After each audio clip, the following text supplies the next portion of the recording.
hablarles un mensaje que creo que puede ser de mucha bendición a tu vida, pero te voy a recordar, abre tu corazón, abre tus oídos para lo que Dios quiera, no te quedes dormido.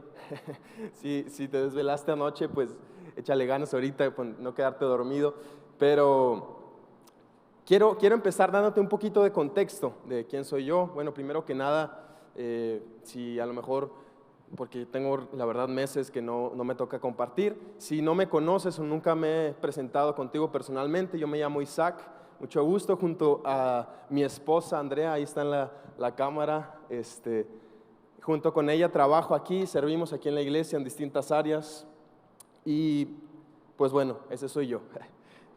Y quiero empezarte dando un contexto de dónde vengo, así. Yo crecí en un ambiente cristiano, yo era ese niño que está en todos los eventos, en todas las cosas, que sus papás están ahí sirviendo y yo estoy ahí corriendo, como muchos de los hijos de ustedes que están por aquí. Y yo era uno de esos, la verdad. Yo crecí en la iglesia, incluso para aquellos quienes no saben, el pastor, mi padre, tenía una banda de música. Ahí donde lo ven, tenía una banda de música, es un pasado ahí que no comparte mucho, pero me toca como hijo. Él siempre en las predicaciones quema a sus hijos, entonces a mí como hijo me toca, lo honro y te mando un saludo, padre.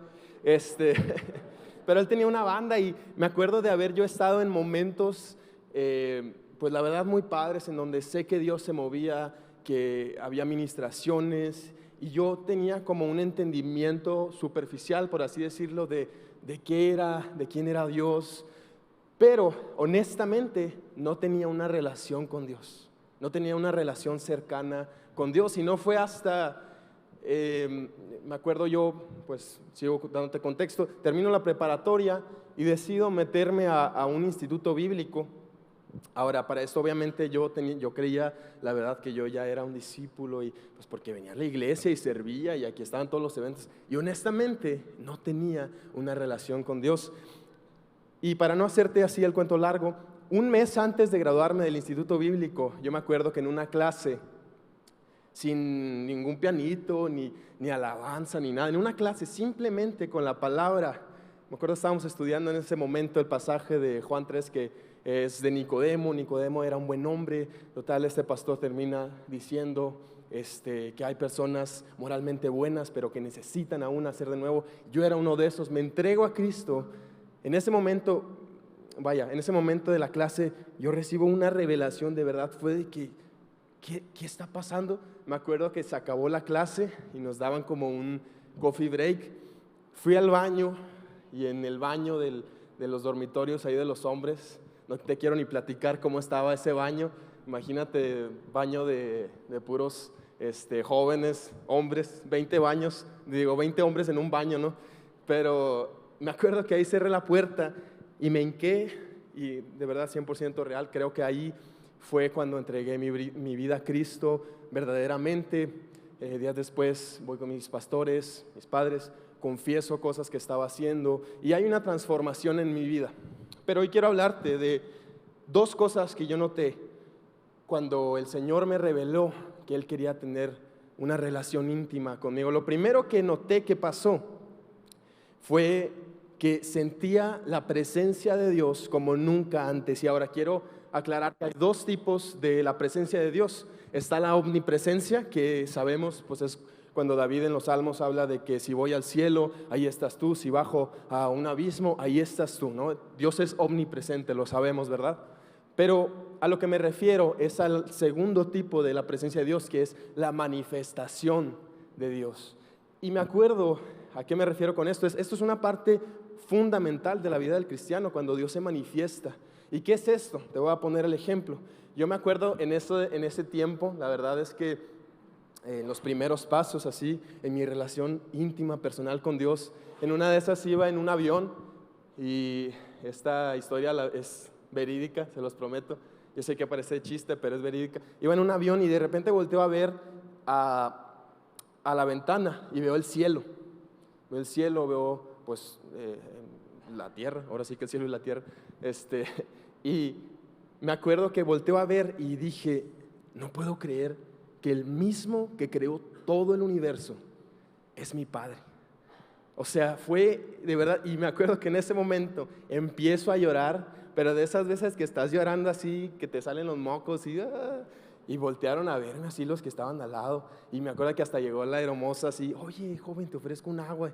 Sí, por favor, ahí estaba, no, pero ese tipo de momentos, ese tipo de manifestaciones son algo que sucede cuando nosotros nos entregamos a Cristo. Y la segunda cosa que noté es que Dios estaba respondiendo a mis oraciones de una manera rápida, de una manera sobrenatural. Y también te platico un testimonio.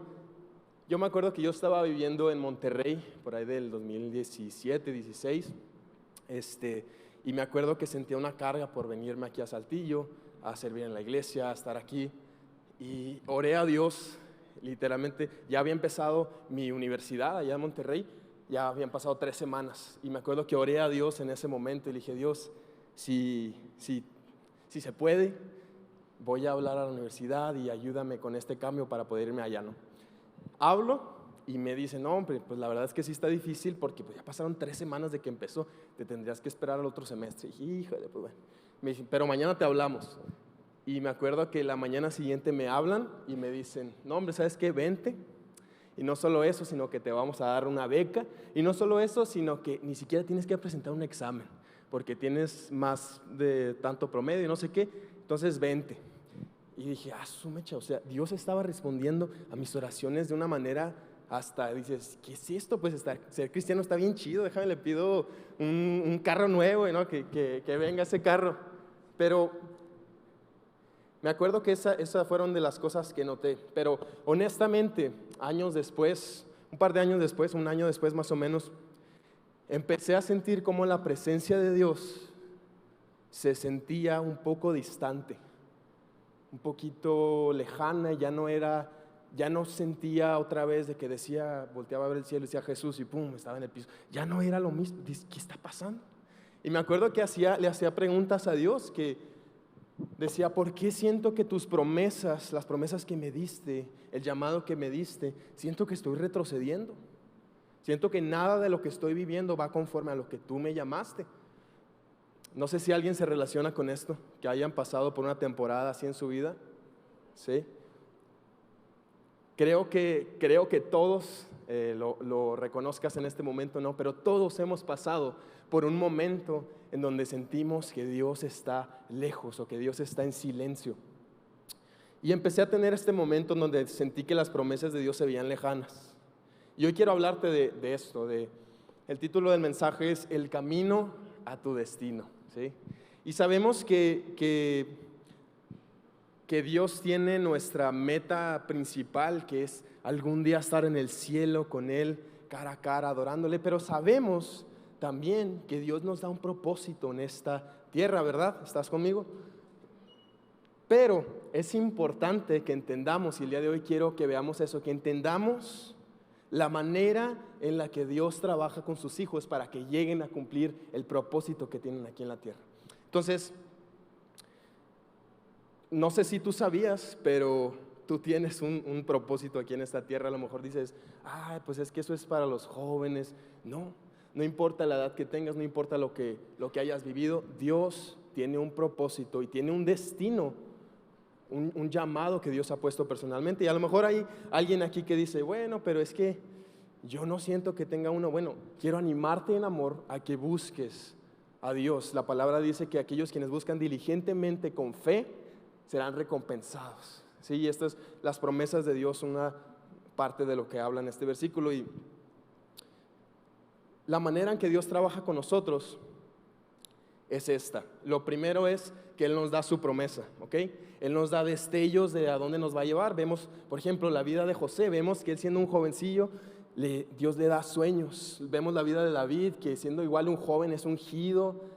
Vemos a Jeremías, que Dios le dice, tú vas a ser un profeta, aún siendo joven él. Vemos la vida de Moisés. Vemos varios en la Biblia ejemplos donde sabemos que Dios da destellos de la promesa. Entonces, si a lo mejor tú sientes que Dios a ti no te ha hablado de esta promesa, pues búscalo diligentemente y va a llegar. No te preocupes, es una parte de lo que vemos en la Biblia. Pero lo segundo que pasa después de la promesa Y esto es lo que tenemos que entender, es que Dios a todos, seas hijo de quien seas, hayas crecido en la iglesia, hayas sido alguien que, no sé, vivió un testimonio fuerte de pandilla, lo que sea, no sé cuál sea el trasfondo, pero todos, cuando nos encontramos con Cristo, vamos a recibir una promesa, pero después Dios nos va a pasar por un proceso. Y esto lo tenemos que entender. ¿Y por qué el proceso es tan importante? ¿Por qué Dios a todos nos quiere pasar por un proceso? O sea, qué raro está eso, ¿no? Pero el proceso o el procesamiento es crucial o es clave para la vida del cristiano, porque sin el proceso no vamos a ser capaces de cargar con el peso del llamado que Dios nos dio. Y después del proceso, pues está el cumplimiento de su promesa. Pero hoy, el día de hoy, quiero enfocarme en este proceso, en este desierto. Aquí vemos una fotito de un desierto. Aquí estamos en Saltillo, en el desierto. Yo me acuerdo cuando vine aquí a Saltillo, por primera vez en mi vida había estas bolitas que se ven en las caricaturas nomás, así en la calle. Dios nos quiere pasar por un desierto, Dios nos quiere pasar por un proceso. Dios permite que pasemos por procesos.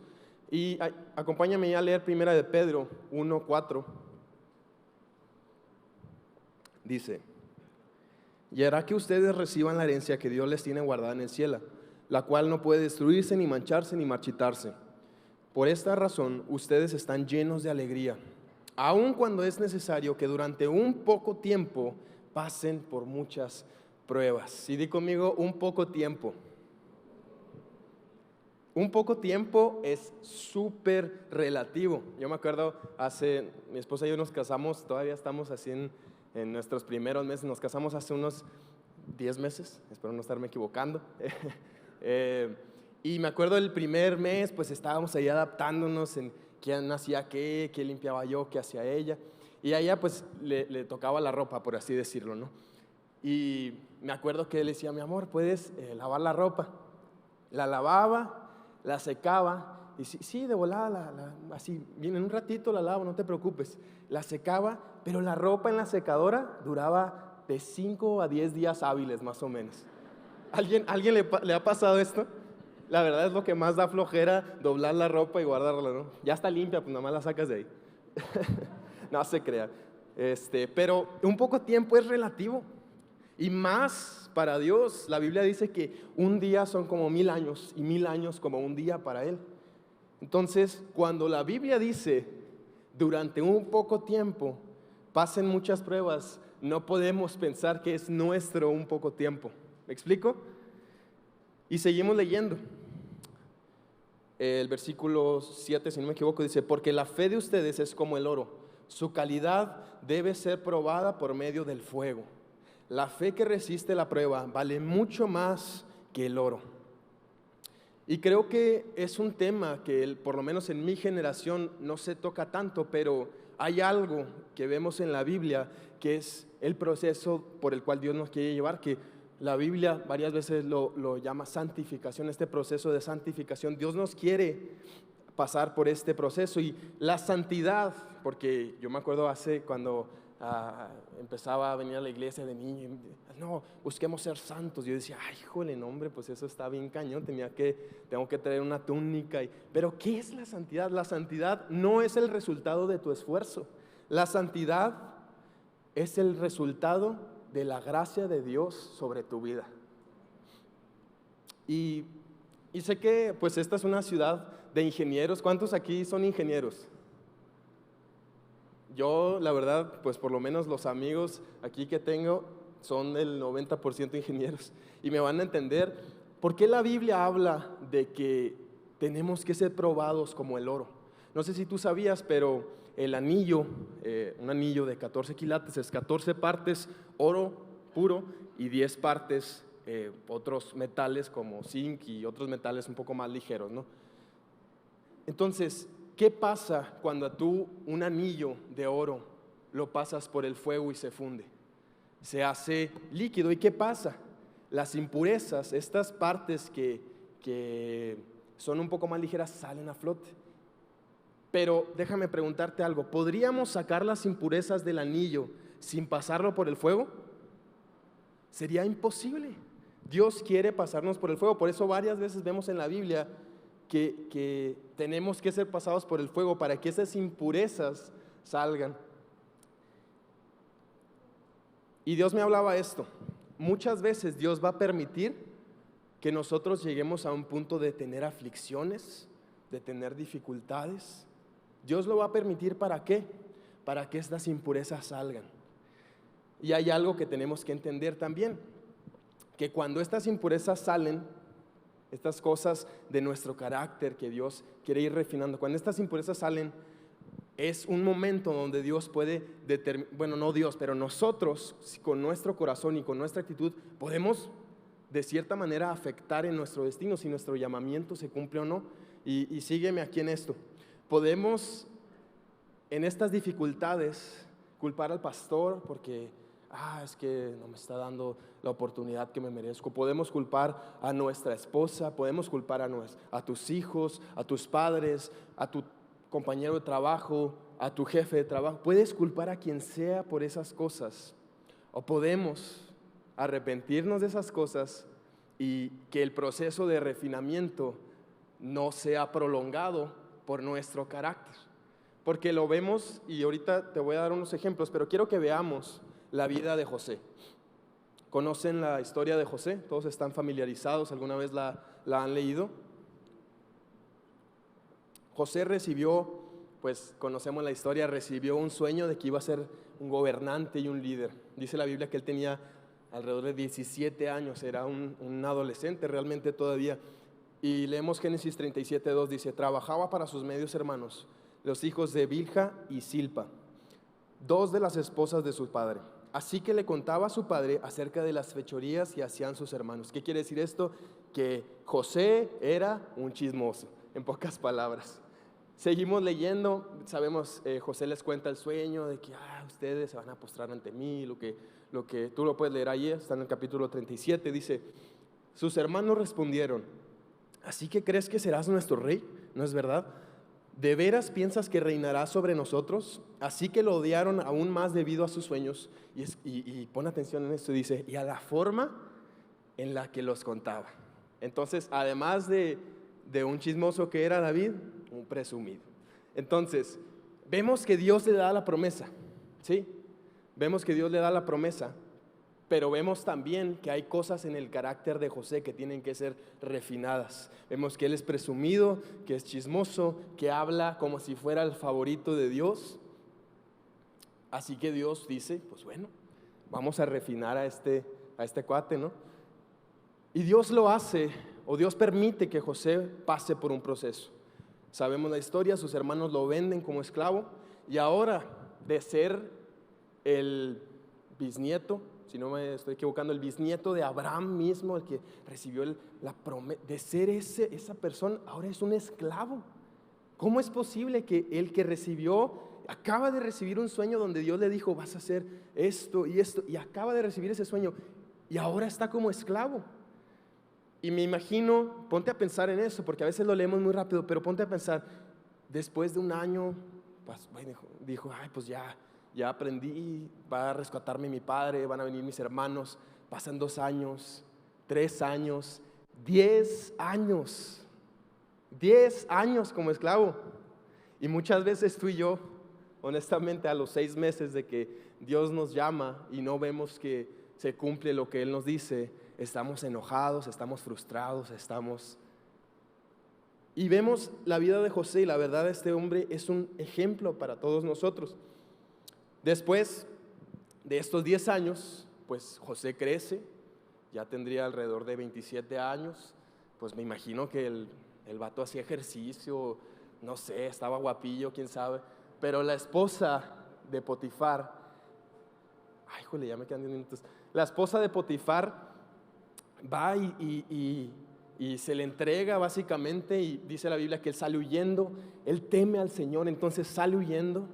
¿Y qué es el temor al Señor? El temor al Señor no es que tenía miedo de Dios, sino que tenía un terror de estar lejos de Dios. Entonces él teme al Señor, sale huyendo Pero ¿qué pasa? En lugar de que Dios diga, ya estás listo, superaste la prueba. No, todavía Dios lo manda, o Dios permite que lo manden a un calabozo. Y es muy fácil, la verdad, es muy fácil obedecer a Dios cuando estamos en un ambiente aquí de iglesia. Cuando está la canción, digno es el Señor. Pero, ¿qué tal de cuando estamos pasando por estas pruebas? ¿Cómo estás obedeciendo al Señor? Y seguimos con la historia. Vemos que después entran el copero y el panadero, ¿no? Tienen un sueño. Y José también. Aquí es otra prueba que viene. José pudo haberle dicho, tuviste un sueño, esos no pasan, son puro rollo. Yo tuve un sueño hace tantos años. Y José, sin ver un gramo de la fidelidad de Dios en su vida, sin ver algún destello de ¿por qué ahora soy esclavo? Sin ver eso, decide ser fiel. Y José, si no hubiera sido fiel, si hubiera dicho, eso es un rollo, si hubiera dicho, probablemente hubiera muerto en el calabozo pensando que Dios no era fiel y que Él no cumple sus promesas, cuando la realidad de las cosas es que Él es fiel y Él cumple sus promesas. Y dice la Biblia que él estaba como esclavo, con cadenas en los pies, 10 años como esclavo, huye de la inmoralidad sexual. ¿Y qué pasa? Está en el calabozo ahora.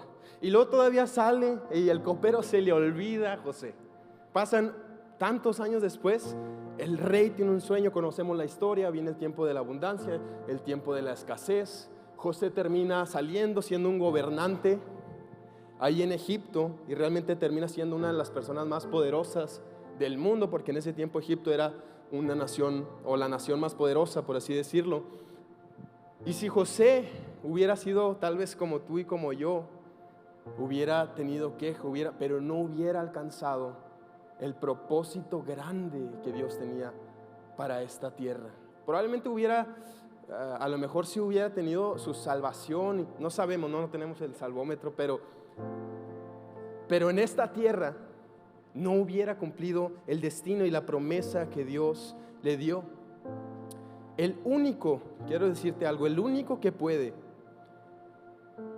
hacer que no llegues a tu destino, eres tú. No hay ni un hombre, ni una mujer, ni una organización, ni una circunstancia, ni una crisis económica. El único que puede hacer que tu proceso de refinamiento, este proceso donde Dios nos va a pasar a todos por el desierto, el único que puede hacer que no llegues al destino eres tú. ¿Por qué? Y vemos en 1 Corintios 10 que Pablo nos habla de que aprendamos a ser ejemplo, que aprendamos del ejemplo de Israel. Sabes, el viaje de Israel debió haber durado alrededor de unos cuantos meses a lo mejor, porque eran bastantes personas, no más de un año. Pero ¿qué pasa? Que en el momento decisivo, y esta es una lección que tenemos que aprender, que en el momento decisivo donde van a espiar la tierra prometida, en lugar de que ellos con fe adoraran a Dios, con fe declararan esa tierra es nuestra, con fe declararan Dios es fiel, y aunque hemos pasado por el desierto, Él cumple sus promesas, aún sin importar la circunstancia. Vemos que Israel lo que hace, ¿qué es? Quejarse. Tenemos que tener cuidado de que en el desierto, que en el proceso no nos estemos quejando, que de nuestra boca no salga más queja, o no salga queja, si en cambio salga adoración a nuestro Rey, salga adoración. Y tal vez tú sientes que te has parecido un poco más a Israel que a José en esta temporada de tu vida. No sé qué es lo que estés pasando, sé que todos estamos pasando por un proceso, pero quiero terminar con esto y quiero volver a leer esta parte. Dice: porque la fe de ustedes es como el oro, su calidad debe ser probada por medio del fuego. Amado, Dios te va a probar. ¿Por qué? Porque Él quiere que llegues al cumplimiento del llamado que Él te dio.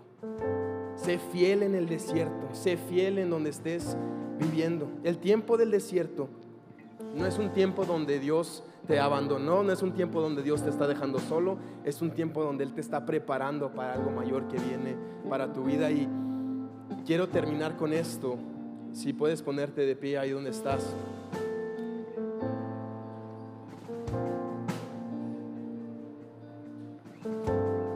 Y en Job 23, del 8 al 12 dice: voy hacia el oriente, pero él no está ahí. Voy hacia el occidente, pero no puedo encontrarlo. No lo veo en el norte porque está escondido. Miro al sur, pero él está oculto. Sin embargo, y me encanta esto, porque aunque Job estaba viviendo un tiempo difícil, si conoce la historia, él estaba viviendo un tiempo donde perdió a sus hijos, perdió su casa, perdió todo. Y no lo sentía.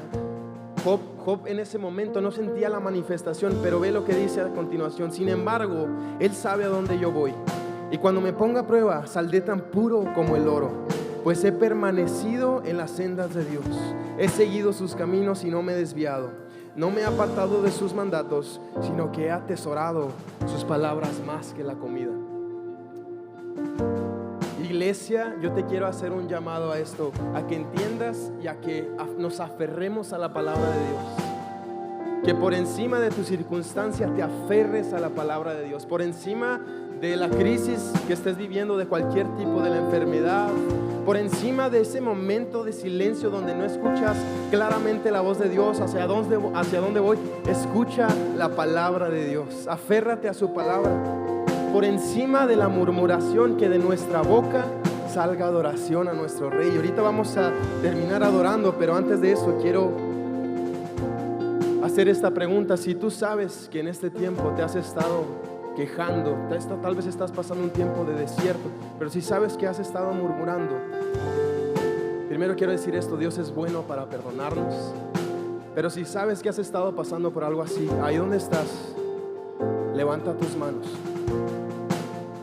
No te engañes a ti mismo. Si tú sabes que en lugar de adoración ha salido queja, ha salido murmuración, hay algunas manos levantadas, pero si esa persona eres tú, yo quiero decirte esta palabra que encontramos en Josué. Dice: mi mandato es: sé fuerte y valiente, no tengas miedo ni te desanimes, porque el Señor tu Dios está contigo a donde quiera que vayas. Amén, iglesia. ¿Por qué no terminamos orando y después adoramos a nuestro Dios? Señor, gracias porque tú eres bueno, porque tú nos hablas.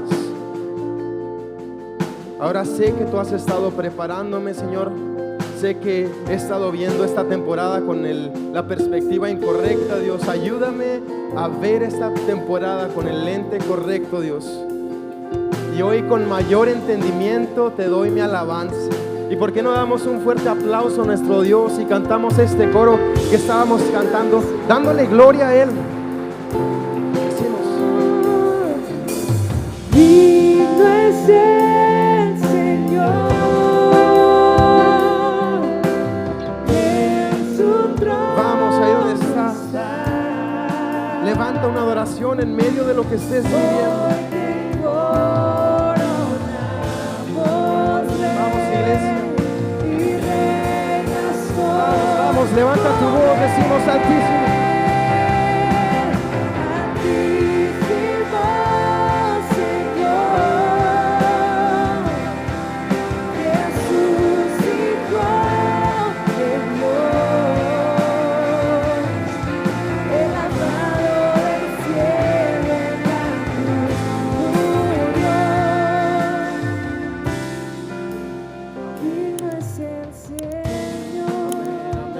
Fuerte aplauso una vez más.